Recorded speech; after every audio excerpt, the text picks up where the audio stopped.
So I have another dog here, Elsa, who is getting used to a Halti, a gentle leader. First time on it, she's had on for like 2 minutes. What I'm trying to create is a positive connection with it. Yes. For those who may think I'm all about being mean, I'm not. The only reason you haven't seen me give food to some other dogs on Halti like this is they may not be food driven as much. But I'm trying to work with Elsa and trying, yes, good girl. Create a positive connection with walking and the Halti. Yes. So I'll use food like anyone if the dog will take it and if it calls for it. Sometimes food is not the answer when you're dealing with certain problems, but for this one, Elsa, hey, come over here. Yes, good dog. Elsa, yes, Elsa, up here. Elsa, yes. It can be a bit of a tedious process, but we be patient and we keep working and working. Elsa, aiming for loose lead. What's this? What's this? What's this? Yes, there we go. Bad filming. Trying to feed, film, and train. But I want to show you guys. Elsa, yes, good dog. Just a quick video. I know it's terrible filming, but I want to show the other side of it. Trying to go minimal pressure on this Halti. We want to avoid pressure. Avoid pressure. I keep saying that. Loose lead. Elsa, we just do enough. Nope. And when she goes here, we try and just keep her walking. Redirect that. Elsa, redirect her focus on the Halti to me, piece of food, something else. Good girl. Keep walking. We'll see if we can get a few more meters without any craziness. Elsa, yes. Good dog.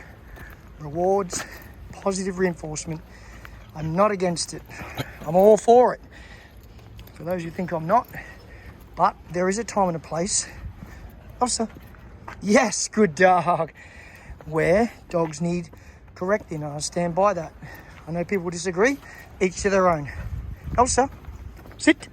Good sit, good girl. Let's go. Just going to run this video continuously. And again, I apologise about the bad filming. Elsa, even when I pull her back, I try to do it minimal. Yes, because it's going to create a negative connection. Just enough to get her back and then pressure off. Yes. And if she looks at me, she's getting food. I will fade the food away. This is purely more of a distraction from the new thing around her nose. It's praising, but it's to redirect that focus on the Halti towards a piece of food. I would do this with every dog if they would take it. But the dogs have seen me not use food because they've been so hard to get through to that they just didn't care about the food. So it wouldn't work for them, unfortunately. But this is definitely my first choice, especially with a young puppy. Young puppy, I don't want to imprint any negative, good girl, any negative connection between training or me or equipment. Elsa, good girl, yes. That's a good look. Lots of food. Turn the corner. Elsa, let's go. Gentle, nothing too hard. She's only young. Turn back around again. Elsa, yes, look at that loose lead. Yes, if she looks up, she earns that food. Good girl. That's a good little couple of minute video for you guys to see a brand new dog on a Halti with terrible filming, terrible voiceover, but at least you got to see. Elsa, sit. This equipment in use. Let's go. The right way. And I say it again. I would sooner use no corrections at all on a dog. Elsa, sit. But different methods for different dogs, different circumstances. I also make these, even though I've made one about this equipment before, a few of them, there seems to be the school of thought that these are a terrible piece of equipment. I know people have been pretty much kicked out of a puppy class because they were using a gentle lead or slip lead, which I don't even understand because the trainer said they were adverse equipment, created negative. Well, I don't see anything too negative about this one, this dog. She's walking fine. Sure, it could create negative connection if you train your dog wrong. And I know you guys have seen me a video of Maddie where I was pulling her along the ground a little bit. I wasn't trying to be cruel, but I was doing enough to get the dog moving. You can't just give in on these dogs. You can't give in to the dogs to let them control you. And next thing, this dog's never going to move and knows that if I have a tantrum and lay on the ground, this guy's going to stop walking. See it here? Here it is here. On the grass is where they do it. So what do we do? Elsa, let's go, let's go. Quick, quick, quick. Yes, little pull. pressure goes off the lead. I hope I got that on camera then. She'll do it again. Ready? Where is she? There. Oh, she's coming. Good girl. So I was still correcting her then. Little corrections. She's just trying to rub it off her nose. Let's go. So this is why I say to people when you get a dog used to one of these, let's go.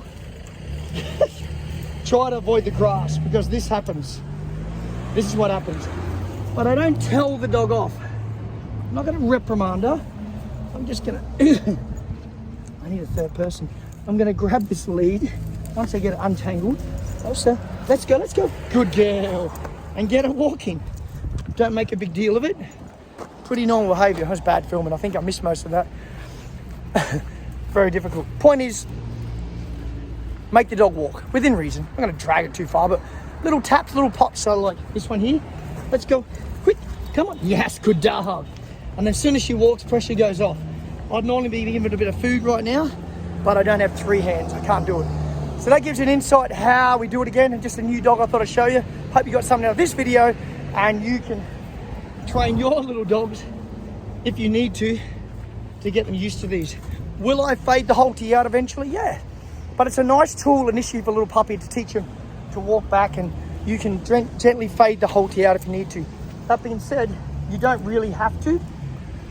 It's your choice. You could fade them back to a flat collar or not. That is up to you what you want to do. I do want to remind you though that you are looking to fade the food away eventually. You might give it sometimes, but it's only a tool initially to redirect, distract the dog to forget about the new item. But you want to get to the stage where you don't need food to make your dog walk. Don't get mixed messages thinking that I'm all about food every second. I'm not. I'm using it now as a tool to help get past the sticking point, the tough point of introducing something new to this dog equipment-wise. And once the dog gets distracted, forgets about it, we're all good. Another way to get your dog used to it is come where I am now. Around a lot of traffic. So what happens? She loses focus on what she's got on her face. She's more about the cars. So you're sort of another way of redirecting her, not using food, but just let's go. Getting her used to walking, let's go. Little pops, and just being distracted by the cars. It's not foolproof as you can see, but it's another way just to keep your dog walking. And let's go, come on. Yes, good dog. Nice high voice, let her know she's doing good. Good girl, Elsa. Let's go. Come on. Don't tell her off when she smells. Just a little pop, redirect, tell her let's go and move on. And then loose lead all day. Good girl, look at you. That's better. Good girl.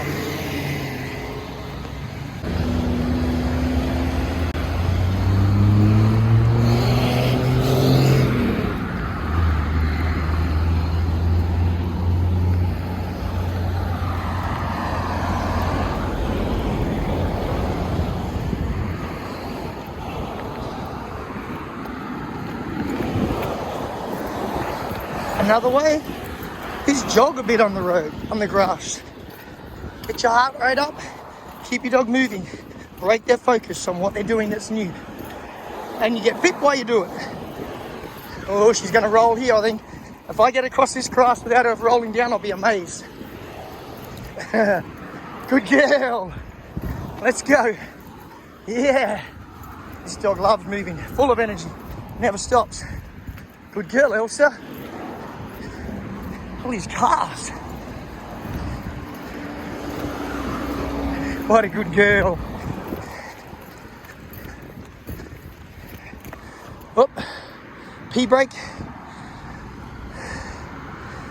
Good girl. That was really good walking, all that. It's been about 2 minutes now with no roll on the ground. No pulling, no scared dog. For anyone that says this equipment's adverse, come on, give me a break. Look at her tail, she's fine. Let's go. When she goes to drop, be preemptive. You know she's gonna do it, distract her with your voice. Let's go, come on, good girl. Yes, what a good girl. Good dog. This video's gotten a bit longer than I wanted, but I want to show you one more little clip of how Elsa's going. And when we start our walk, and just to remind you the importance. Look at that loose lead. Elsa, let's go. You don't have to use heel or anything like that. I'm literally holding this lead with a couple of fingers. She goes up front, I give a very small correction back. It's tiny, it's not even the word correction, it's a direction, just to pull her back, then pressure off. Remember, the quickest way to make a dog pull is you pull on the lead unnecessarily. They're going to pull against it. Your focus is loose lead, and the dog has nothing to pull against, hence it walks a lot better. You must remember this. This lead is in the right spot. Do not pull on it, keep it loose. What a clever little dog. There we go. Good girl, Elsa. I'm very proud of you. Good girl. Hope this one helped you out, guys. As usual, if you like, please subscribe, share, do all those things. I really appreciate it. See ya.